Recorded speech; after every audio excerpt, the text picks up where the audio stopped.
This tutorial covers molecular orbital theory and molecular orbital diagrams, and also bond order, something called bond order. So, molecular orbital theory exists to try and explain certain phenomena that we see that molecules do that goes unexplained by using just Lewis structure and Vesper models for covalent bonding. So, it's here's a brief overview. If we have regular atoms, so these are regular atomic orbitals for hydrogen atoms. So these are two hydrogen atoms, okay, and each hydrogen atom is a 1s1, okay, and this is another hydrogen atom, which is also 1s1. So it's said that when they covalent bond, that these orbitals, they need to overlap in order to share this electron here. Then these two orbitals need to overlap. So what molecular orbital theory does is it accounts for the wave function of electrons. So they have an energy function and then a wave function. And we're used to, in the Bohr model, if we have one proton and one ring and one electron, this is really only accounting for the energy function of electrons. Molecular orbital theory tries to account for the wave function. So you get what's called constructive interference of the wave function when the orbitals overlap. So this is constructive. Um, and so you see, it's kind of like in physics, if you have a wave that goes, let's say you have a wave function that goes like this, and then if you have another wave function, and if these two waves overlap and you add them, then you get a resulting wave that goes like this. Um, the electron density of the shared electrons is in the middle here. And since it's in between, so these are negative, and then the nucleus is positive. And since these are right in the middle, these are when you have constructive interference. This is very stable when you have a constructive interference. So this is really stable. Up here we have destructive interference. So this would be like if you had a wave that went like this, and then you added it with a wave that went like this, then you would get no wave. So that's why there's no electron density here in between. No electron density. So the waves of the electrons are actually causing complete destructive interference here. And this is called an anti-bonding orbital. And um, we use this notation. We use sigma and then an asterisk and then a 1s after it to show it's an anti-bonding. And this is a bonding. So for every bonding orbital, there's an anti-bonding orbital. Um, so and notice also that the two electrons, they fill in this one first. So it's similar to like the actually the Aufbau rule and Hund's rule and the Pauli exclusion principle. They actually all apply to how these orbitals get filled. So notice this bar right here says energy, and the bonding orbital is actually lower in energy than the anti-bonding. Okay, since this is considered unstable and high energy, and this orbital here is considered stable and low energy. So the two electrons that overlap here fill the bonding orbital before they would try and fill the anti-bonding orbital. And you could calculate something called bond order, which is, I'll write it down here. So bond order equals 1/2 times. the number of electrons in,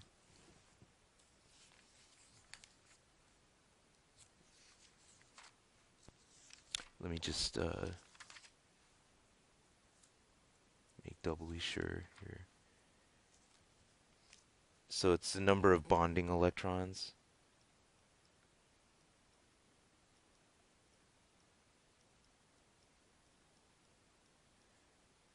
minus the number of anti-bonding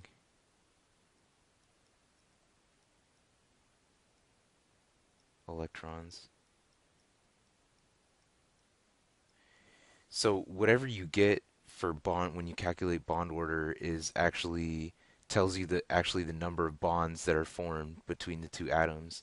So if we calculated it here, there are two electrons in the bonding orbital, so that would be a 2 right here. And then there are no electrons in the anti-bonding, so that would be 2 minus 0.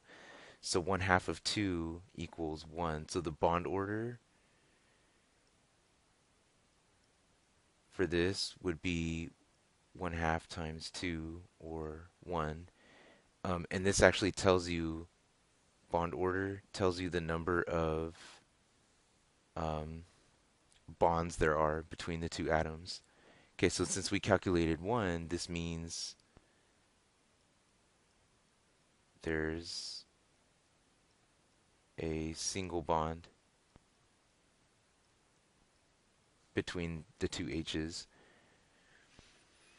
Okay, so here's what a molecular orbital diagram looks like. It's kind of this slide here shows kind of like this purpose of this slide is to show constructive and destructive interference. And we could symbolize these with just these boxes and this notation. Okay, so this notation right here, this is the anti-bonding, is symbolizes the destructive, unstable orbital, which is higher in energy. So notice we have energy here. Okay, so notice we have energy here. And then this is the constructive interference, okay, which, as you notice, if you trace this over here to this line, is lower in energy than this one. Okay, so this is a hypothetical situation, this slide here, and it's showing would you expect a covalent bond for H2? Okay, and the picture here, the picture right here is showing the 1s1 electron. Okay, so the pictures on the sides are for each individual atom. So this is made of two atoms. Here's one atom, and then here's the other atom. Okay, and then the stuff in the middle are actually the overlapping orbitals. So sometimes those overlapping orbitals are constructive, and sometimes they're destructive.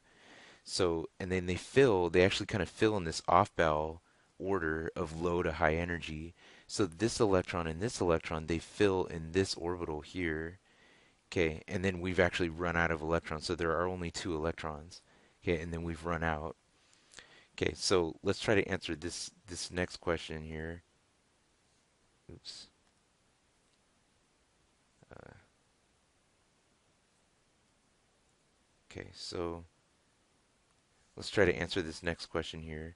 Would you expect a covalent bond for helium-2 for, I know this looks strange, but just for hypothetical, okay, would you expect a bond here? Okay, now if we calculated a bond order for this one, we would get,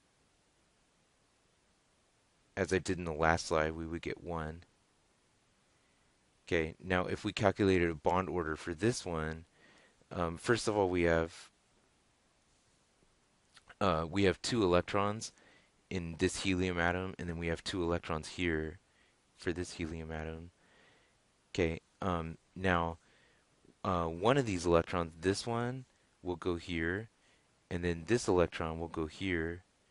Okay, and then we still have two electrons more to account for. So this electron goes here, and then this electron goes here. So in our bonding orbitals, you should have the total number of electrons that you started with. So our total number for this molecule would be 4 electrons, 2 plus 2. Okay, so then that equals what we show here in these bonded orbitals.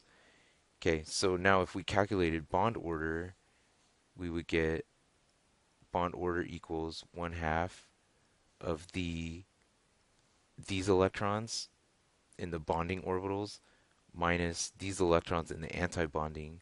So we would get 2 minus 2. So 1/2 times 0 is 0. So since this number is 0, we don't expect a covalent bond between two He atoms. Okay, so this looks weird because it is weird, and our bond order is 0, so we won't expect a bond between those two. So, and the title of the slide says molecular orbital diagrams are kind of like our regular orbital diagrams for single atoms. They fill in this order. So from low energy, so they fill using Aufbau's rule from low to high energy.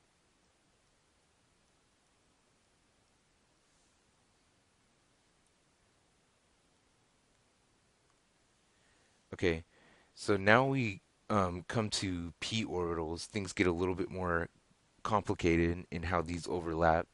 So as you know, the p sublevel consists of three orbitals, the z direction, the x direction, and the y direction. So these can also have destructive interference and constructive. And this is when the orbitals actually overlap physically, and then you get what these are called sigma 2p bonding orbitals and a sigma 2p anti-bonding orbital. So this again is when the wave functions cancel or cause destructive interference. You could also have sideways overlap with the other two orientations. So this one is when like a little bit of this. So sometimes a little bit of this right here can overlap with a little bit of this.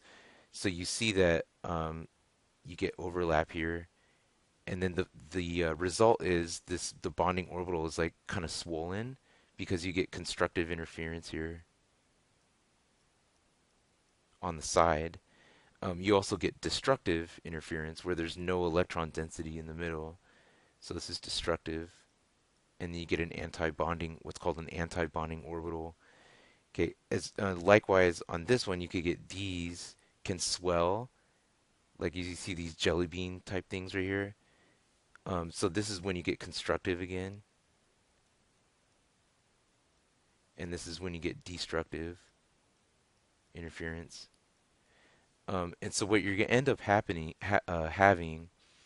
is when you get to when you try to account for the p sublevel, um, these are considered lower in energy. So this is like the best when you get a full overlap of the orbital, okay, and it's constructive. The electrons in this sharing in this region, um, so the electrons in this region on the end overlap, the end overlap with constructive interference is the lowest uh, bonding p orbital. In other words, this one is the first in the sequence of when the electrons fill. And this one is actually on the opposite end of the spectrum when when these two completely intersect and they totally destruct and cancel out. This one's actually the highest. Okay, so this one is actually the highest in energy. So the sigma 2p destructive one is actually the last in the sequence, and this represents the highest in energy. Interestingly enough, you could actually get you could get some interference of the sometimes the 2s orbital, because all if you remember our the regular atoms, this and this can actually overlap. The 2s and the 2p can overlap sometimes, and it could actually make these um, it could actually make the pi 2p. It could make one of these actually lower in energy than this one. Okay, it happens on. Um, Actually, I'll show you on a couple more in a couple more slides. Okay, so here's the sequence um, that they fill, that the orbitals fill in, the bonding orbitals, and this is actually correct for O2 on period 2, O2, F2, and Ne2. So let's go over the bonding for O2 real quick. So if you have oxygen and the one, notice the 1s, the core electron is omitted because it doesn't really play a role in the overall function of the molecule. So if you have O2, okay, each oxygen is going to be a 1s2, 2s2, 2p4. So that's a total of 8 electrons. Okay, we omit this one. So on the 2s2, we have 2 electrons. Okay, and then on the 2p4, we have one, two, three, 4 electrons. Okay, and then same thing on, so this is one oxygen atom. Okay, and this is the other oxygen atom that's making up the bond. So again, we have same filling here.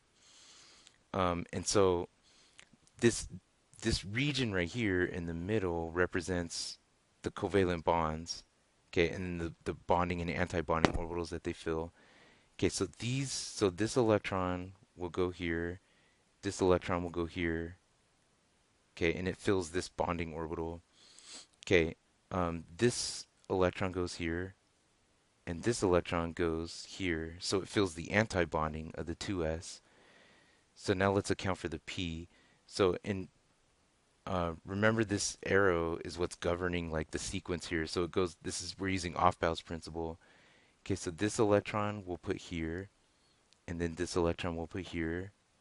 Okay, next we'll put this electron. Actually, we'll put this electron here, and this one will make it spin counterclockwise. This one here, um, and then actually, I just broke Hund's rule here. So this and this we accounted for.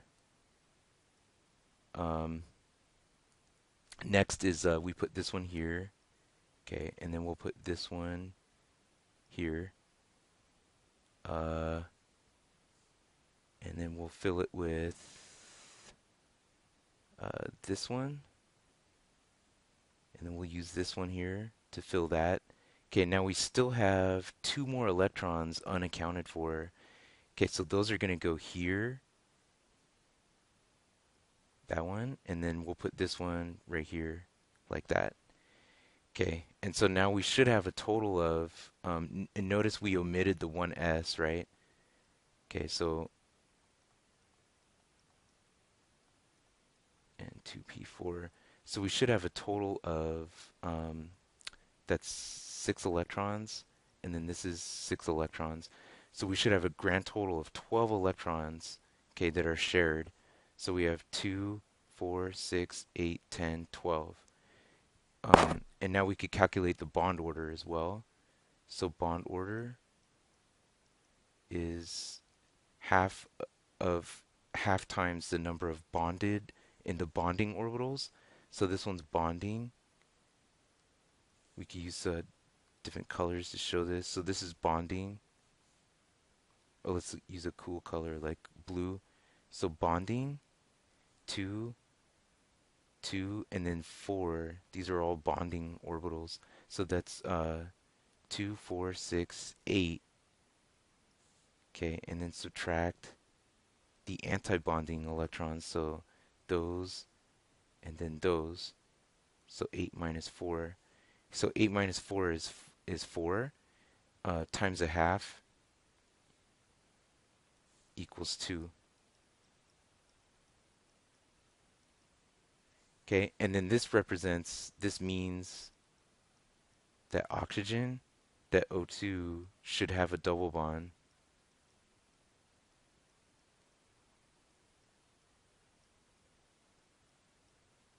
And it does. We know that oxygen goes like this, the bonding.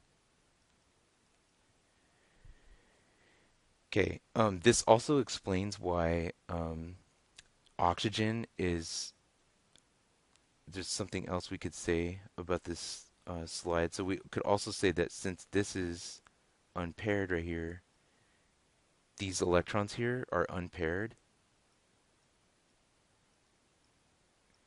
And this means that O2 is paramagnetic, and it actually would be attracted to, it would be attracted to a magnet. So if you poured liquid oxygen over, these are two magnets here. So if you poured oxygen over liquid oxygen over it, it would actually stick to the two magnets and form like a bridge between it. Contrast that if we had N2. This slide is getting a little involved here, but if we had N2, then we would have two extra electrons. Okay, so it would actually be 2p5, and then on this one would be 2p5. So these would actually be paired on nitrogen. Okay, and it would be what's called dimagnetic. So this would be dimagnetic. So if you poured liquid nitrogen over a magnet, it would just pass right through and wouldn't be attracted to the magnets. Okay, so one little thing that I mentioned earlier in the slide or in the tutorial, one little thing that I mentioned is notice this for boron, carbon, and nitrogen. The first three, when you get to on the periodic table, when you get to the p orbital. So when you get here, boron, carbon, and nitrogen, um, these tend to have like this 2p and 2s interference, and it actually causes um, the sigma 2p to actually be higher than the pi 2p bonding orbital. So the sequence is different. Okay, and it's because of like this. It's because of this overlap with the 2s and the 2p orbital, and it causes this sequence to be different. And then this is the sequence we expect is for OF and NE. These have the correct sequence that we would expect. Um, Notice that if you calculated bond order, okay, you would get 1, 2, and then you would get 3 for N2, and we know that N2 has a triple bond. Okay, and then you get 2 for O2. Notice the bond lengths get shorter and shorter when you get more and more bonds between the two atoms. So this is true because they have to be closer to each other. And the bond enthalpy, or the energy within the bond, is greater when you have a triple bond also. So, and notice the magnetism. So these are all diamagnetic except for boron. So you'll see that it's unpaired here.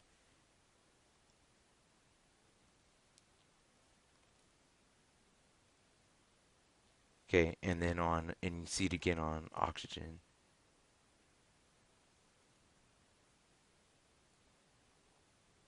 Okay, that's the end of our tutorial.